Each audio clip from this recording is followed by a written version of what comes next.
আমরা ত্রিপুরা পিপলস পার্টির এক প্রতিনিধি দল আজকে স্বাস্থ্য দপ্তরের অধিকর্তার সাথে ডেপুটেশনে মিলিত হতে এসেছি।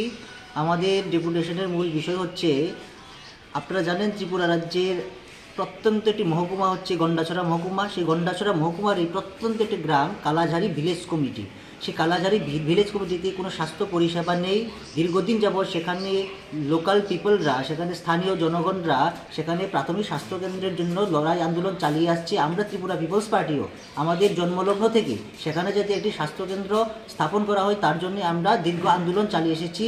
এবং আমাদের আন্দোলনের উপর নির্ভর করে, আমাদের আন্দোলন চাপে পড়ে তৎকালীন বামফ্রন্ট সরকার 2017 সালে সেখানে প্রাথমিক স্বাস্থ্যকেন্দ্র নির্মাণের জন্য টাকা বরাদ্দ করেছিল।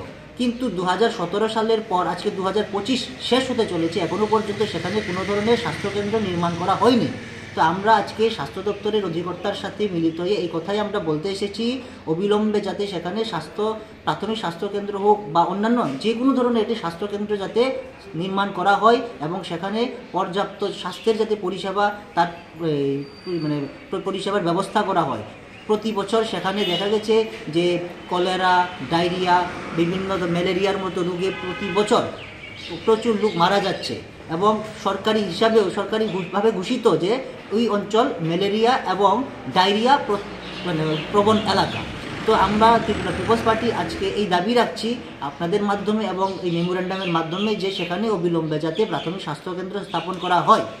এবং আমরা এই হিসাবও চাইতে এসেছি যে এই 2017 সালে যেই টাকা বরাদ্দ হয়েছে, যে টাকা স্যাংশন হয়েছে, সেই টাকা কি হয়েছে, কোথায় গেছে, তার হিসাব কোথায়। তো জনগণ জানতে চায় এই টাকাটা কেন এখনো পর্যন্ত